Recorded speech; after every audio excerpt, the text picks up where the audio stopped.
is Marina Carr. I'm a playwright.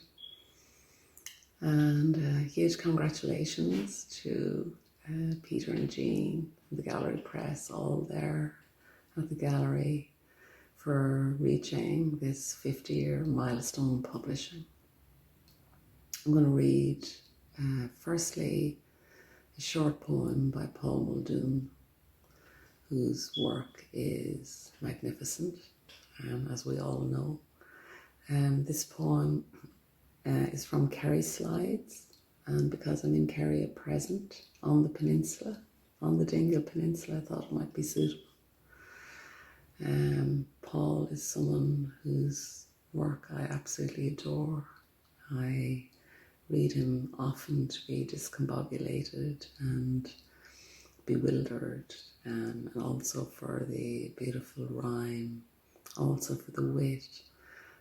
This particular poem about Kerry and Dingle in particular is mystical. I think it's a poem from a mystic. Anyway, here it is. A little west of Dingle is the wood, one of the very few congregations of trees that have somehow withstood the winds that bring most to their knees along this windswept coast. A friend who worked for years in forestry will come here if he feels downcast, and himself kneel before the holy root of an oak, an ash, a beech, a honey locust.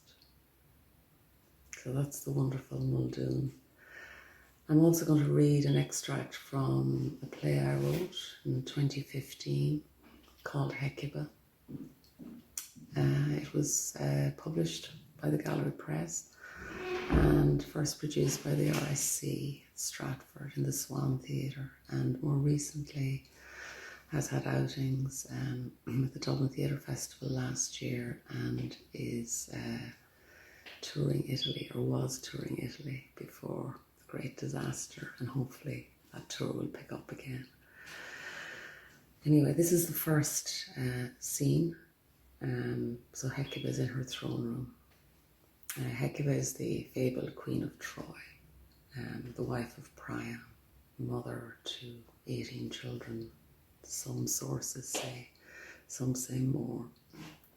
Anyway, here goes. Hecuba. So I'm in the throne room, surrounded by the limbs, torsos, heads, corpses of my sons. My women trying to dress me, blood between my toes, my son's blood, 6 of them, 7 of them, 8, I've lost count. Not that you can count anyway, they're not complete, more an assortment of legs, arms, chests. Some of the armour still on, some stripped, hands in a pile, whose hands are they, ears missing, eyes hanging out of sockets. And then Andromache comes in screaming, holding this bloody bundle, my grandson, intact for his head snatched off a wall like an eggshell. They're through the south gate, she says. They've breached the citadel. They're here. I say, put him with the rest. Put him beside Hector, his father's mangled body. She won't stop screaming. Shut up, I say. You'll draw them on us. I tell the women to cover her mouth. We have no soldiers to protect us, all dead or still fighting, trying to save their own children. And I don't know where Priam is. He went out a while ago. When was it? Last night? Yesterday? My women are putting perfume on me. Perfume. I swat them away. The smell of blood wading in it. The tang of rotting bodies everywhere. Bodies that came out of this body, and I want to vomit. There's nothing in my stomach. They've cut off our food supplies.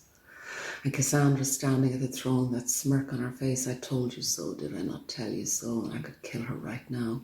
And Polyxena looking at me, petulant, willing me to turn this round, make it all right, make sense of it. And I'm glad at least my little Polydorus is safe. We've sent him to Thrace away from all of this. And then a soldier comes reeling in the door, Priam's head in his hands, my husband's head. They've beheaded him in the great sky god's temple. I say, where's the rest of him?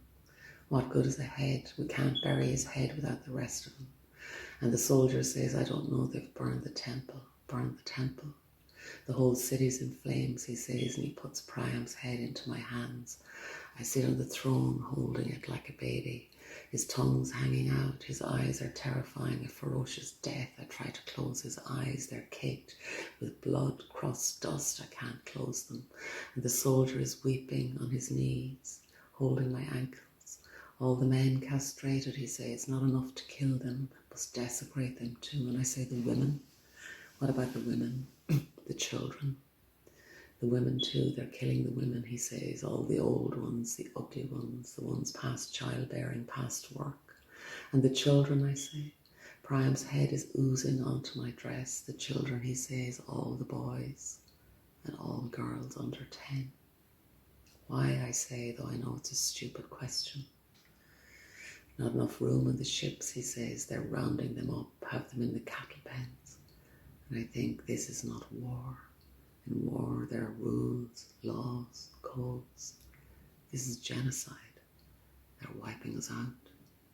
And then there's shouting, clashing of swords, more screams. And Agamemnon is in the throne room. Hello, Padraic McIntyre here, reading from The Night Joe Dolan's Car Broke Down, which was published by Gallery Press 2 years ago, which was a huge honour for me as a theatre director. Gallery Press's scripts had always been in my pocket, heading in and out to rehearsal rooms, and it was a great thrill for me that Peter got in contact that he wanted to publish my play. I just want to take the opportunity to wish Gallery huge congratulations on their 50 years in publishing and all the work they've done for poets and playwrights down the years in Ireland. And happy birthday, Gallery. So, reading from The Night Joe Dolan's Car Broke Down, published by Gallery Press. It's the piece I'm reading is the horse's response to Jane's approach to him that she may be his daughter. Barney, will you stick another one in there? Jane, you have no earthly idea how much I'd love your story to be true. I haven't one about me that gives a shite whether I live or die. And to think I had a daughter the like of you, well, while you were saying your piece there, I was even considering going along with it. Just have someone the like of you in my life, but my name is Peter Pius Mundy. This here is Peter J. Mundy on the birth cert. My date of birth is the 6th of June 1953, and I've never known any woman called Shirley. I was never in England in my life, let alone London, Jane. I'm afraid I'm not your father. I know what I said, that I was all over London, Birmingham, Manchester, Glasgow. I wasn't in any of them. And the stories about New York, Alaska, Boston, the wild fucking West. Nah, just full of shite, Jane. I never left Glenaduff, never even as far as Dublin. I'm sorry. I was filling you with shite, like I do with everyone. It's what they expect from the horse. I'm playing a part, Jane, a fucking part, and it's been going on that long that those that know me and perhaps even myself believe every word of it. I'm sorry. Your father, he was a cousin of mine, a few years older than me. We had the same name. Peter left when he was young, went to America, it was all over. I wanted to be like him, but I just didn't up and go. He came home, but couldn't settle, and ended up in England. Used to come home every summer for a few years, and then damn all, until no one knew a hate about him. And then word came maybe 10 years ago that he was dead, drowned in some canal in Nottingham or somewhere. He's buried up in the old grave. I could take you up there sometime if you... I'm sorry you had to hear it like that, but I sometimes think it's better to get news the like of that all in one go, rather than in dribs and drabs. Maybe, huh? Maybe not. I know it's a lot to take in, but he was a gentleman, your father. I adored the ground he walked on. I wanted to be him. He was a bit on the wild side, but decent. Horrid decent.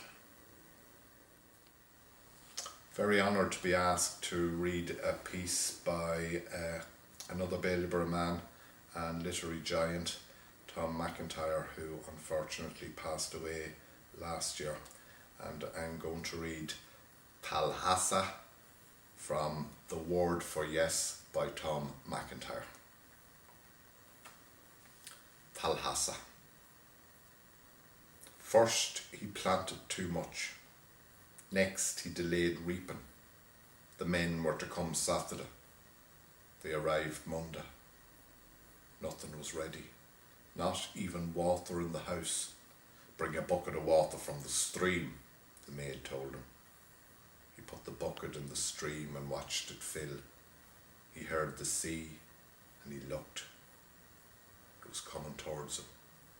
He saw a boat, an old man in a boat, red-haired, whirling 3 yellow balls. The boat came right up to him, kicked his knees. He lashed back. At once, into the boat and away. The landing was rough, the shore rougher, a man in the guise of a woman astray. His movements rang ungainly. A light, a house, the youngster within, sometimes a boy, sometimes a girl, dressing for a wake. Will you come? Sure. The wake was for a woman dead in childbirth. During the night the child began to cry. One of the women took it out of the cradle. There was no soothing it. The child was being handed from one woman to another. Give it to the strange woman. This was done. The child slept like a thrush, white light of day. The child is yours to mind. That was 7 years' work. A house in the middle of a bog, rumpus inside, 2 cradles, one each side of the fire, an old woman lying in each, a rope of straw between the cradles, the pair rocking each other and singing, the Kingston people dressed in black, picking wrinkles in carton rack. The shore, slack of the tide and flat calm, a house in the mouth of the waves. By the door an old woman laying into a dish of sea cabbage. She looked up. Bluest eyes you ever seen, a nose to draw blood from the wind. What weakens men? Corn warm from the killing. She dug into the sea cabbage again, finished it. The Red Sea is coming from the east and the torrent is coming from the west. She licked the dish, flung it over her shoulder, pointed to the headland. A woman was walking straight backed out to the very tip of it, web of bawneen on her shoulders. She began to unwind it slowly. As the web unwound, it floated out and down towards the house. It whipped and snapped as if the evening was blowing a gale. The old woman lifted a hand. The web was called back. Woman and web spun from a sight like a thread of the mist. The Diviner. During 25 years of married life, Nellie Devaney was ashamed to lift her head because of Tom's antics. He was seldom sober, never in a job for more than a few weeks at a time, and always fighting. And when he fell off his bicycle one Saturday night and was killed by a passing motorcycle, no one in the village of Drameen was surprised that Nellie was not heartbroken. She took the death calmly and with quiet dignity, and even shed a few tears when the coffin was lowered into the grave. After a suitable period of mourning, she went out to work as a charwoman, and the 5 better-class families she asked for employment were blessed for their prompt charity, because Nellie was the perfect servant, silent, industrious, punctual, spotlessly clean. And later, when others who heard of her value tried to engage her, they discovered that her schedule was full. All her time was divided among the bank manager, the solicitor, the dentist, the doctor, and the prosperous McLaughlins of the arcade. Father Curran, the parish priest, was the only person she told she was getting married again. And he knew she told him only because she had to have a baptismal certificate and letters of freedom. "He's not from around these parts, Nellie, is he?" "He's not, Father." "Is he from County Donegal at all?" "He's from the west, Father," said Nellie, smoothing down the hem of her skirt. "Of course, Mr. Doherty's retired now. He's not a young man, but he's very fresh-looking." "Retired?" the priest said. "Yes, Father," said Nellie. "Mr. Doherty's retired." "And you live here in Drameen with Mr. Doherty?" "This is our intention, Father." "Well, I wish you every blessing, Nellie," said Father Curran in dismissal, because he was an inquisitive man and Nellie was giving nothing away. "I'll see you when you get back." Then, quickly, an old trick of his, "The wedding's in the west, did you say?" "That has to be settled yet, Father," said Nellie calmly. "It'll just be a quiet affair. At our time of day, Father, we would prefer no fuss and no talk." He took the hint and let her go. And so Nellie Devenny became Nellie Doherty, and she and her husband moved into her cottage at the outskirts of the village. Drameen's speculation on Mr. Doherty was wild and futile. What age was he? Was he younger than Nellie? What part of the west did he come from? What had he been? A train driver, a skipper on a fishing boat, a manager of a grocery shop, a plumber, a carpenter? Had he any relatives? Had he even a Christian name? Where had they met? Was it true that she had put an advertisement in the paper and that his was the only answer? But Nellie parried all their probings and carefully sheltered Mr. Doherty from their clever tongues. The grinding humiliation of having her private life made public every turnabout in bars and courthouses for 25 years had made her skilled in reticence and fanatically jealous of her dignity. He stayed in the house during the day while she worked, and in the evening, if the weather was good, they could be seen going out along the mill road for a walk. Nellie dressed entirely in black, and Mr. Doherty in his gabardine raincoat, checked cap, and well-polished shoes, the essence of respectability. And in time, the curiosity died, and the only person to bring up the subject now and again was McElwee, the postman, who had been a drinking pal of Tom Devenny, her first husband. "I'm damned if I can make head or tail of Doherty," he would say to the others in McHugh's pub. "A big, grown, bloody man with rough hands and dressed up in good clothes and taking walks like that. It's just not natural." And McElwee was also puzzled because, he said, Mr. Doherty had never received a letter, not even a postcard, since the day he arrived in Drameen.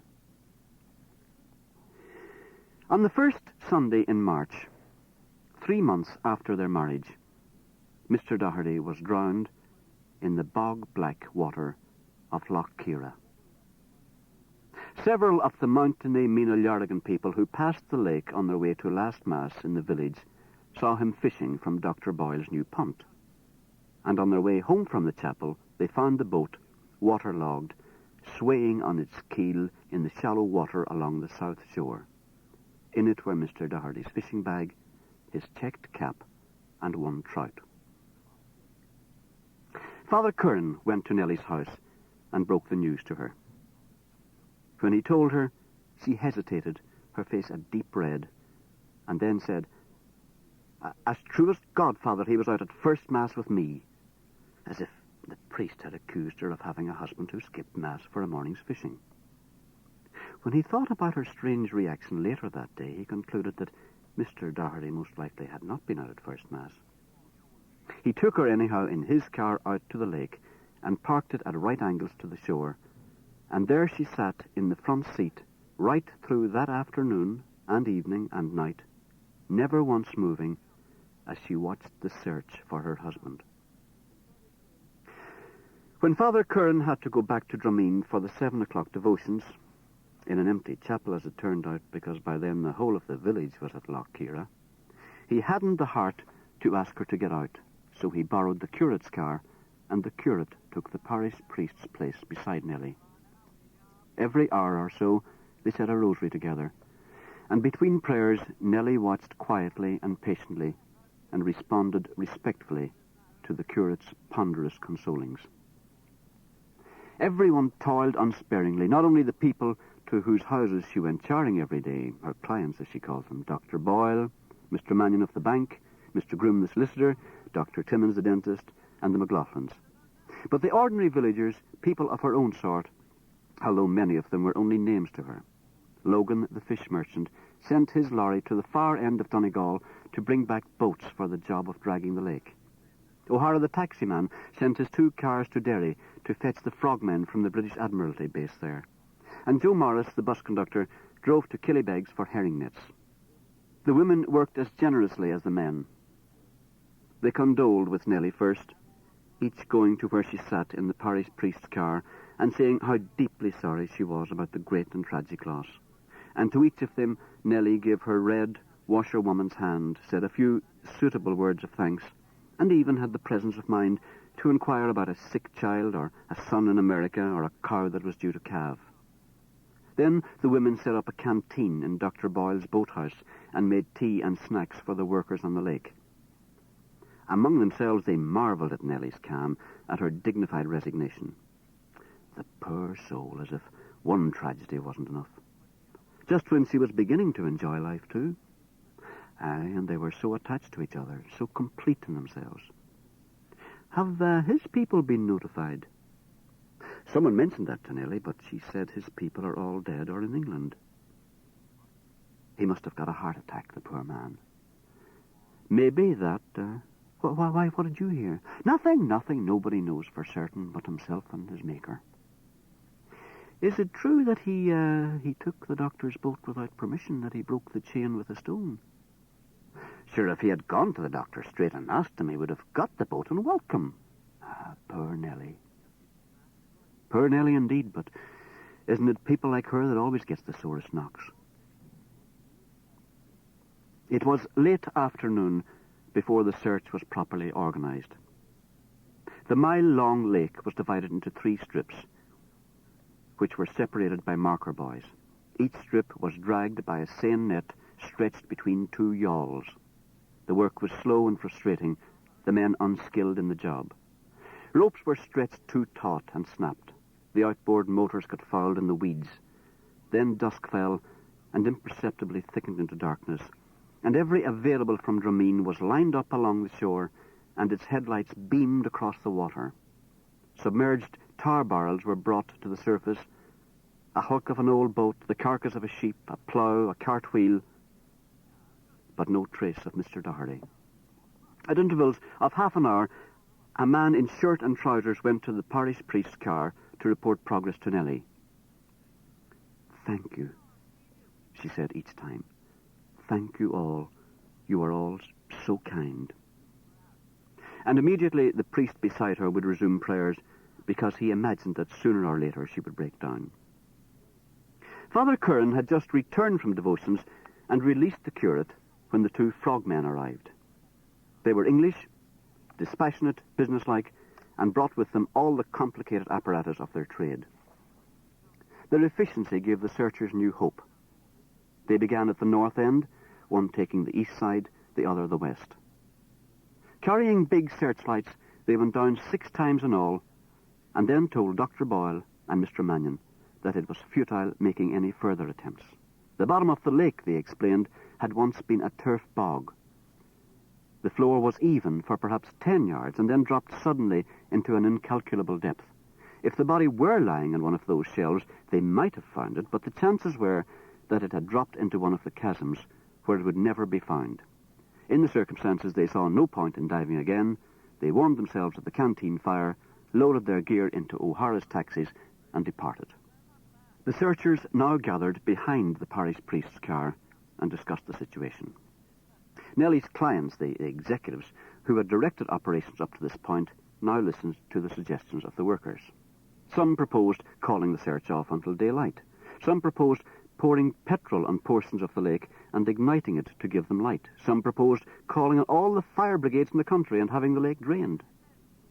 And while the Drumeen people were conferring, the Mountainy Minallarrigan men, who had raised the alarm in the first place and had stood silent, watching beside the drowned man's waterlogged boat throughout the whole day, as if it somehow would divulge its secret, they now bailed the water out and, armed with long poles, searched the whole southern end of the lake. When they had no success, they returned the boat and slipped off home in the darkness. The diviner was McIlwee's idea.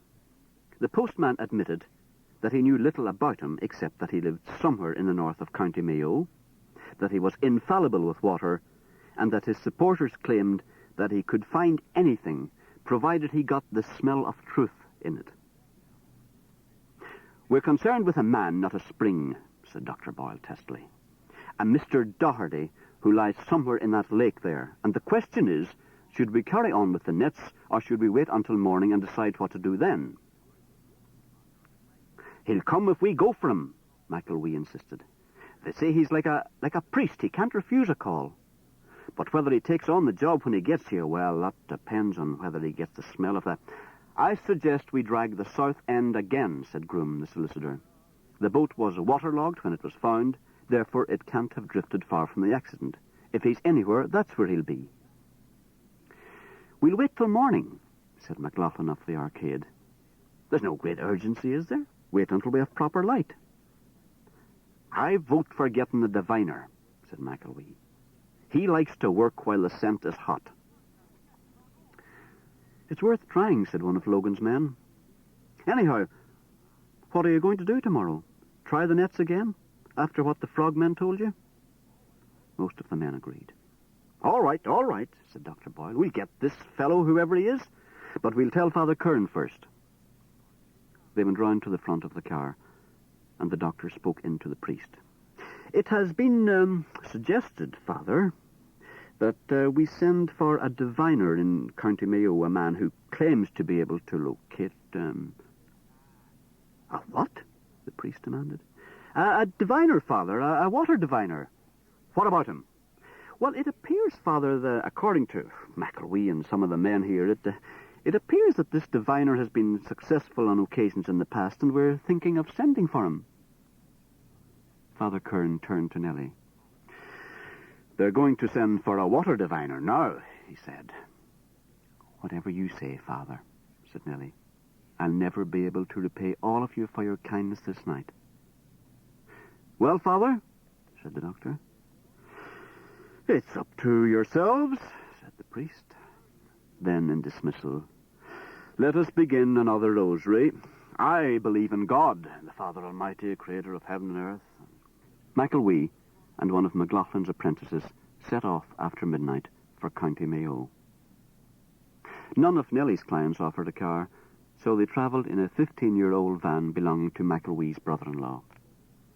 After they left, the searchers broke up into small groups, sat in the cars and lorries and tractors lined along the shore, turned off the headlights, and waited. The night was thick and breathless. The men talked of the accident and of Mr. Doherty. Each group knew something more about the man than had been known previously. In one car it was known that his name was Arthur. 2 lorries away, it was decided that Mr. Doherty was not as retiring as one might have thought. One night, a boisterous bass voice was heard coming through Nellie's kitchen window. In the arcade delivery van, someone said that Dr. Boyle was seen going into the cottage at least once a fortnight, and Nellie was never known to be sick. In one of the tractors, Nellie's frequent visits to the chemist were commented on. But these scraps of knowledge meant nothing. They were kind of vague tales that might attach themselves to any stranger with a taste for privacy. The man at the bottom of the lake was still that respectable stranger in the good raincoat and the well-polished shoes. The night was at its blackest when the pale lights of the returning van came bobbing over the patchy road. Immediately, 50 headlamps shot across the water and picked out tapering paths on the gleaming surface. Car doors slammed, and the lakeside hummed with subdued excitement. Father Curran had been dozing. He opened his eyes and smacked his lips a dozen times. What? What is it? They're back, said Nellie, sitting forward in her seat. And they have him with them, Father. The diviner was a tall man, inclined to flesh, and dressed in the same deep black as Nellie and the priest. He wore a black, greasy Homburg, tilted the least fraction to the side, and carried a flat package wrapped in newspaper under his arm. The first impression was, what a fine man, but when he stepped directly in front of the headlights of one car, there were signs of wear. Faded, too active eyes, fingernails stained with nicotine, the trousers not a match for the jacket, the shoes cracking across the toe cap, cheeks aligned in a ready smile. He spoke with the attractive, lilting accent of the West Coast. McElwee and McLaughlin's apprentice, fluttering about the diviner like nervous acolytes, led him to Father Curran's car. He opened the door, removed his hat, and bowed to Nellie and the priest. His hair was carefully stretched across a bald patch. I am the diviner, he said with coy simplicity. Father Curran leaned across Nellie to get a closer look at him. What's your name? Who's your parish priest? He ignored the questions and addressed himself to Nellie. I will need something belonging to your husband, something that was close to his person, a tie, a handkerchief. Will this do? Asked McElwee, thrusting the checked cap over the man's shoulder into the car. Yes, that will do, said the diviner. Thank you. And then to Nellie. His name was Arthur Doherty? Arthur Doherty, Nellie repeated, almost in a whisper. And he was born and reared in the townland of Drung, 13 miles north of Athenry? Drung, said Nellie. She licked her lips. Did you know him? I travel the country and I meet many people. I will search for the stonemason, but I will promise nothing. How did you know he was a stonemason? You must have known him. In a manner of speaking, just as I recognize you, he said. She leaned away from him. You don't know me. I never saw you before. You are Nellie Deviney, a highly respectable and respected woman. You work for the best people in Drameen. I will do my best. Then a sly, knowing smile, a sort of wink without an eye being closed. Father, Nellie began. She clutched the priest's elbow, her face working with agitation. Father Curran didn't hear her. He was sniffing the air. Whiskey, he announced. That man reeks of whiskey. Father, what will he do? Do you think he's going to do anything, Father? Ha! A fake, a quack, a charlatan. Get a grip on yourself, woman. We'll say another rosary and then I'll leave you home. We're wasting our time with a pretender. And he blessed himself extravagantly.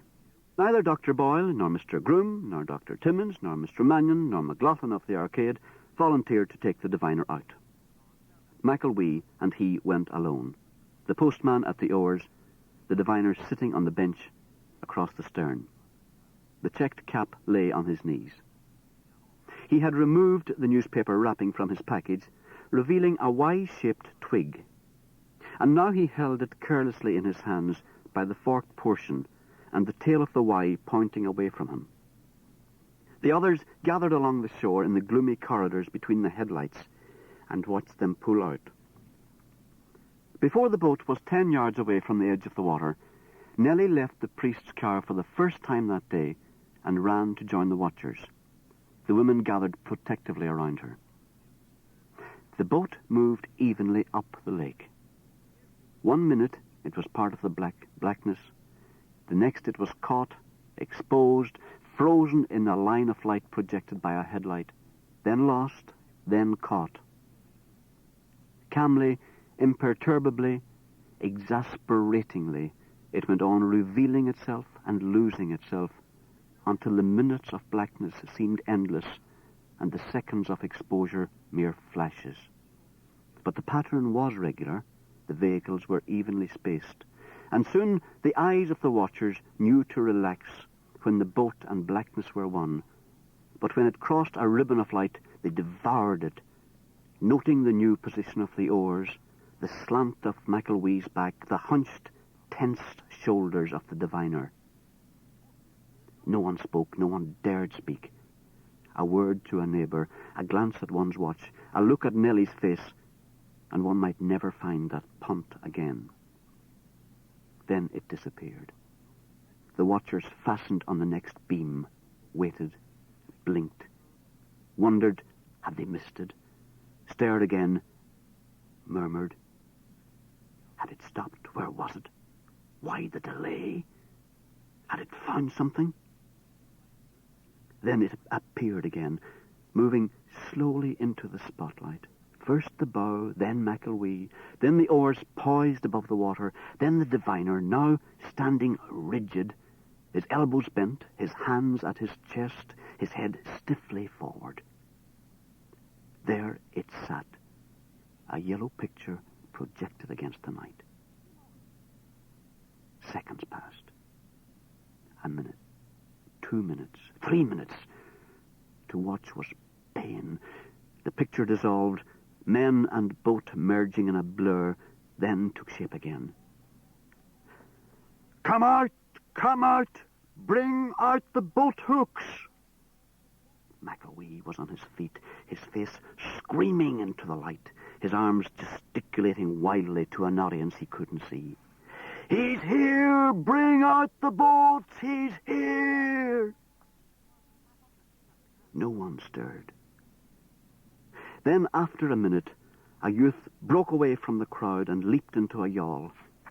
And another followed him, and then everyone was moving and calling for oars and lighting cigarettes and wading heedlessly out into the water.